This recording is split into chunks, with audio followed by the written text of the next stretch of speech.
이번 분석은 한국 기업 지배구조의 판도를 바꾸려는 아주 흥미로운 자료들을 보내주셨네요. 상법 개정안부터 세금 인센티브까지 하나하나 뜯어보니까요. 이게 마치 코리아 디스카운트라는 오랜 숙제를 풀기 위한 거대한 작전 계획처럼 보입니다. 네, 아주 정확한 표현입니다. 이게 단순히 하나의 정책이 아니고요. 서로 다른 방향에서 기업을 압박하고 또 유인하는 아주 입체적인 접근법을 보여주는 자료들이죠. 아, 뭐랄까, 한 손에는 법이라는 채찍을, 다른 한 손에는 세금 혜택이라는 당근을 들고 있는 셈입니다. 바로 그겁니다. 채찍과 당근. 주주에게 강력한 무게를 쥐어주는 법적 장치, 그리고 기업이 스스로 지갑을 열게 만드는 경제적 당근. 이 두 가지 축이 어떻게 맞물려 돌아가는지, 그리고 이 거대한 변화가 당신의 투자 포트폴리오에 어떤 의미를 가질지 지금부터 하나씩 깊게 파헤쳐 보겠습니다. 자, 그럼 먼저 그 채찍부터 살펴보죠. 법의 테두리가 어떻게 바뀌고 있는지부터요? 가장 눈에 띄는 건 이사의 의무 조항이 바뀐다는 점이에요. 기존에는 이사가 회사에만 충성하면 됐는데 이제는 회사 및 총 주주의 이익을 모두 고려해야 한다고요? 이게 그냥 단어 몇 개 바꾼 것 이상의 의미가 있는 건가요? 그럼요. 이건 단순한 수사 변경이 아닙니다. 지배구조 소송의 패러다임을 바꿀 수 있는 엄청난 변화예요. 아, 패러다임을 바꿀 정도인가요? 네. 과거에는 예를 들어 대주주에게 이익이 되는 합병을 추진할 때요. 이건 회사 전체의 장기적인 성장에 도움이 된다. 이런 명분만 내세우면 소액주주들이 좀 손해를 보더라도 법적으로 문제 삼기가 아주 어려웠어요. 아, 회사를 위한 결정이라는 그 방패 뒤에 숨을 수 있었군요. 그렇죠. 하지만 이제 총주주의 이익이라는 문구가 명시되면 이야기가 달라집니다. 특정 주주, 그러니까 대주주에게만 일방적으로 유리하고 다른 주주들에게는 불리한 결정을 내린 이사에게 당신은 총주주의 이익을 보호할 의무를 위반했다. 이렇게 직접 책임을 물을 수 있는 법적 근거가 생기는 겁니다. 와. 이사들 입장에서는 앞으로 의사결정 하나하나에 훨씬 더 무거운 책임감을 느끼게 되겠죠. 단순히 선언적인 문구가 아니라 실제 소송의 근거가 될 수 있는 실질적인 변화다. 흥미롭네요. 그럼 주주들이 목소리를 낼 수 있는 구체적인 도구들도 생겼나요? 자료를 보니까 집중투표제라는 날이 나오던데 사실 용어는 많이 들어봤지만 정확히 어떤 힘을 갖는지는 좀 막연하거든요. 이게 바로 소액주주 연대에게 주어진 가장 강력한 무기 중 하나입니다.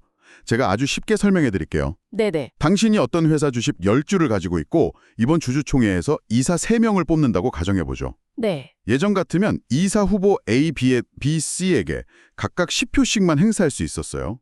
이러면 대주주가 미는 후보들을 이기기 어렵죠. 그렇죠. 제 10표는 그냥 계란으로 바위치기죠. 하지만 집중투표제 하에서는 당신에게 총 30표의 의결권이 생깁니다.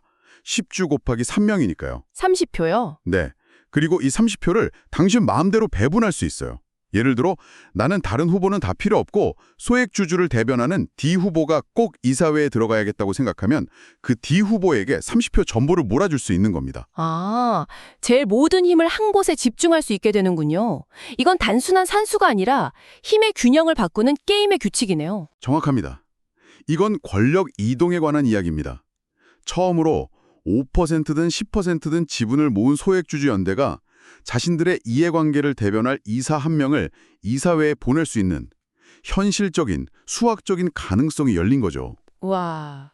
수십 년간 대주주의 거수기 역할만 하던 이사회에 균열을 낼 수 있는 아주 중요한 장치입니다. 그런데 여기에 감사위원 분리 선출과 3% 룰이라는 게 더해지면 효과가 극대화된다고요? 이건 또 뭔가요? 이건 그야말로 마법의 조합이라고 할 수 있습니다. 감사위원은 회사의 회계와 업무를 감시하는 아주 중요한 자리잖아요. 그렇죠. 그래서 이 감사위원만큼은 다른 이사들과 따로 뽑도록 한 게 분리선출이고요. 더 중요한 건 이때 아무리 지분이 많은 대주주라도 의결권이 딱 3%로 제한된다는 3% 룰입니다. 잠깐만요. 그럼 아무리 지분이 30%, 40%인 대주주라도 감사위원을 뽑을 때는 딱 3%의 힘밖에 못 쓴다는 건가요? 바로 그겁니다. 대주주의 막강한 영향력에 인위적인 족쇄를 채우고 그 틈을 비집고 소액주주들이 힘을 합쳐 집중투표를 하면요. 자신들이 원하는 독립적인 감시자를 이사회에 앉힐 확률이 극적으로 높아지는 거죠. 와, 이건 정말 소액주주를 위해 의도적으로 기울어진 운동장을 만들어준 셈이네요. 그런데 이렇게 소액주주 힘이 너무 강해지면 부작용은 없을까요? 예를 들어 소수의 행동주의 펀드가 이 제도를 이용해서 이사회에 들어와서 단기 이익만 챙기고 회사의 장기적인 성장을 해치는 경우는요? 바로 그게 재계에서 가장 우려하는 지점입니다. 경영권 방어에 취약해지고 사사건건 발목을 잡는 포퓰리즘적 주주활동 때문에 과감한 투자가 위축될 수 있다는 반론도 상당하죠. 그렇겠군요. 그래서 이 제도의 균형점을 어떻게 찾아가느냐가 앞으로의 큰 과제가 될 겁니다. 감시의 범위 자체도 넓어졌어요. 다중대표 소송제라는 건데 이건 좀 복잡해 보입니다. 모회사 주주가 자회사나 손자회사 경영진에게 책임을 물을 수 있게 된다니 이게 어떻게 가능한 거죠? 법인이 다른데? 그 법인이 다르다는 벽을 허무는 제도입니다. 제가 현실적인 가상 시나리오를 하나 말씀드릴게요. 네, 좋습니다. 재벌그룹의 핵심 계열사인 A전자, 모회사가 있다고 칩시다. 그런데 이 그룹 총수의 조카가 운영하는 B라는 비상장 자회사가 있어요. 주로 건물 관리를 하는 회사죠. A전자가 시장 가격의 3배나 되는 돈을 주면서 B회사에 모든 건물 관리를 맡깁니다. 아, 전형적인 일감 몰아주기로 총수일가 주머니를 채워주는 거군요. 그렇죠. 예전에는 A전자 주주인 당심이 이 사실을 알아도 B회사 경영진에게 소송을 걸 수 없었어요. 우리는 A전자 주주이지 B회사 주주가 아니다. 이 벽에 막혔죠. 속수무책이었겠네요. 네. 간접적인 손해만 입고요. 하지만 다중대표 소송제가 도입되면 당신이 직접 B회사 경영진을 상대로 당신들의 배임 행위로 우리 A전자가 손해를 봤으니 그 돈을 회사에 돌려놓으라고 소송을 제기할 수 있게 됩니다. 와, 그동안 감춰져 있던 계열사 간의 부당 내부 거래에 강력한 현매경을 들이대는 효과가 있는 거죠. 그건 정말 대주주 일가에 대는 아주 불편한 제도가 되겠네요. 경영진 입장에서는 엄청난 압박을 느끼겠어요. 물론입니다. 그래서 해외에서도 굉장히 신중하게 접근하는 제도예요. 자료에도 나와 있듯이 일본은 100% 완전 자회사에만 한정하고 있고 독일이나 프랑스 같은 유럽 국가들은 아예 도입하지 않고 있습니다. 그만큼 강력한 제도이기에 기대 효과와 부작용에 대한 논쟁이 뜨거울 수밖에 없습니다. 알겠습니다. 법적인 변화들이 굉장히 공격적이네요. 주주들에게 소송과 투표라는 날카로운 무기를 쥐어주는 느낌입니다. 그런데 사실 목표가 소송을 많이 하는 건 아닐 거잖아요. 이렇게 대립각을 세우는 것 말고 기업들이 좀 더 긍정적으로 스스로 움직이게 만드는 방법은 없나요? 아주 좋은 질문입니다. 바로 그 지점에서 당근이 등장하는 거죠. 법적 강제라는 채찍만으로는 사람들을 지치게 할 뿐입니다. 스스로 움직일 동기를 부여해야죠. 그게 바로 세금 제도의 변화, 특히 배당소득 분리과세입니다. 아, 드디어 세금 이야기군요. 대주주들이 배당을 꺼리는 가장 큰 이유가 세금 때문이라고들 하잖아요. 맞습니다. 현재는 배당소득이 연 2천만 원을 넘으면요, 내가 버는 월급이나 사업소득 같은 다른 모든 소득과 합산해서 세금을 매깁니다. 이걸 금융소득 종합과세라고 하는데요. 네. 소득이 많은 대주주의 경우 세율이 지방세까지 포함하면 최고 49.5%에 달합니다. 거의 절반이네요. 배당금 100억 받으면 50억을 세금으로 내야 한다는 거잖아요. 저라도 그럴 바에는 그냥 회사에 돈을 쌓아두고 말겠어요. 바로 그 심리를 파고드는 겁니다. 개편안의 핵심은 배당을 많이 하는 고배당 기업의 주주라면 그 높은 종합소득세율 대신 별도의 낮은 세율을 적용해 주겠다는 거예요. 아, 따로 떼어서요. 네. 예를 들어 2천만 원이 넘는 배당 소득이라도 분리해서 최고 30% 정도의 세율만 적용하는 방식이죠.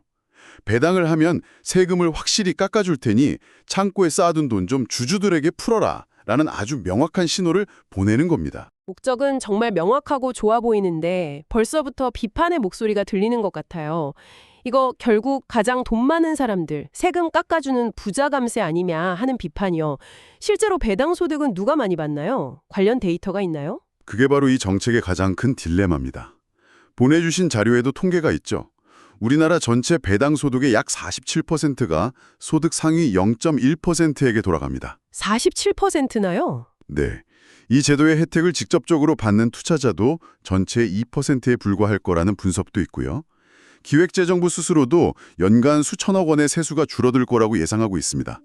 그러니 조세 형평성 논란을 피하기가 어렵죠. 그럼에도 불구하고 정부가 이걸 추진하려는 이유는 뭘까요? 소수의 부자를 위해 세금을 깎아준다는 비판을 감수하면서까지 얻으려는 게 있는 거잖아요. 지지하는 쪽의 논리는 이렇습니다. 당장의 세수 감소나 형평성 문제에만 매몰되지 말고 시장 전체에 미치는 더 큰 효과를 봐야 한다. 대주주가 세금 부담이 주로 배당을 늘리면 그 혜택은 소액주주에게도 똑같이 돌아갑니다. 배당이 늘면 기업의 주가가 재평가받고 코리아 디스카운트가 해소되면서 시장 전체의 파이가 커진다는 거죠. 장기적으로는 주식시장이 활성화되면서 오히려 전체 세수는 증가하고 모든 투자자에게 혜택이 돌아갈 것이라는 논리입니다. 낙수 효과를 기대하는 거군요. 파이를 키우는 게 우선이라는 시각이네요. 그런데 이런 혜택이 대부분 고액 자산가에게 집중된다는 비판을 보완할 만한 장치도 있나요? 저 같은 일반적인 개미 투자자들을 위한 당근은 없습니까? 물론 있습니다. 그 부분을 보완하기 위해 논의되는 것들이 바로 장기 투자에 대한 혜택입니다. 과거에 잠시 시행됐다가 사라진 장기 보유 주식 배당 소득 특례를 다시 도입하자는 이야기가 나오고 있어요. 아, 장기 보유 특례로? 네. 예를 들어 한 주식을 3년 이상 보유하면 그 주식에서 나오는 배당 소득에 대해서는 더 낮은 세율을 적용해 주는 거죠. 또 만능 통장이라 불리는 ISA, 개인 종합 자산 관리 계좌의 비과세 한도를 대폭 늘려주는 방안도 거론되고요. 아, 단타 매매가 아니라 꾸준히 오래 투자하는 사람들에게는 확실한 혜택을 줘서 건전한 투자 문화를 만들겠다는 거군요. 맞습니다. 배당 확대와 장기 투자 문화 정착, 이 두 가지가 코리아 디스카운트 해소의 핵심이라는 인식이 정책 전반에 깊게 깔려 있는 겁니다. 자, 그럼 이제 이 모든 조각들에 한번 맞춰보죠. 지금까지의 이야기를 종합해보면 정말 흥미로운 그림이 그려집니다. 한쪽에서는 상법 개정으로 소액주주들에게 집중투표제나 다중대표 소송제 같은 강력한 감시와 견제의 무기를 쥐어주고 있어요. 그리고 다른 한쪽에서는 세법 개정을 통해 대주주와 기업에게 배당을 늘리면 세금을 깎아주겠다는 아주 확실한 당근을 제시하고 있죠. 그러니까 소액주주들은 아래로부터 경영 투명하게 하고 이익 환원하라고 압박할 수 있는 힘을 얻고, 대주주들은 위로부터 배당을 늘리는 게 세금 측면에서 훨씬 유리하다는 강력한 유인을 갖게 되는 구조네요. 정확합니다. 군사작전 용어로 말하면 이른바 상하 동시 압박, 핀셋 무브먼트 전략인 셈입니다. 아래에서는 행동하는 주주들이 경영진을 압박하고 위에서는 세금 제도가 대주주를 배당 확대 쪽으로 밀어붙이는 거죠. 상하 동시 압박. 네, 이 두 가지 정책이 시너지를 일으켜서 한국 기업들의 고질적인 문제였던 낮은 주주 환원율과 불투명한 지배구조를 동시에 해결하고 궁극적으로 기업 가치를 제대로 평가받게 하려는 큰 그림입니다. 법과 세금이라는 가장 강력한 두 가지 정책 도구를 통해 한국 자본시장의 체질 자체를 바꾸려는 거대한 실험이 시작되었네요. 오늘 보내주신 자료들 덕분에 그 구체적인 설계도를 아주 명확하게 엿볼 수 있었습니다. 네, 지금까지 논의한 내용들은 모두 제도라는 하드웨어에 관한 이야기였습니다. 하지만 마지막으로 생각해볼 질문을 하나 남겨드리고 싶습니다. 네? 이 모든 정교한 법적, 제도적 장치들이 마련된다고 해서 과연 모든 것이 바뀔까요? 무슨 뜻이죠? 진정한 변화는 결국 문화라는 소프트웨어에서 비롯됩니다. 여기에 정말 중요한 질문이 숨어 있어요. 이 새로운 규칙들이 과연 한국 기업 이사회의 생각까지 바꿀 수 있을까요? 아니면 영리한 기업들은 또다시 이 시스템의 허점을 파고들어서 법망을 우회할 새로운 방법을 찾아내게 될까요? 법의 그물망이 아무리 촘촘해져도 그 법을 운영하는 사람들의 인식이 바뀌지 않는다면 평화는 더딜 수밖에 없습니다. 정교한 설계도대로 멋진 집이 지어질지 아니면 또 다른 편법의 통로가 될지 그 결과는 앞으로 우리가 계속해서 지켜봐야 할 가장 중요한 관전 포인트가 될 겁니다.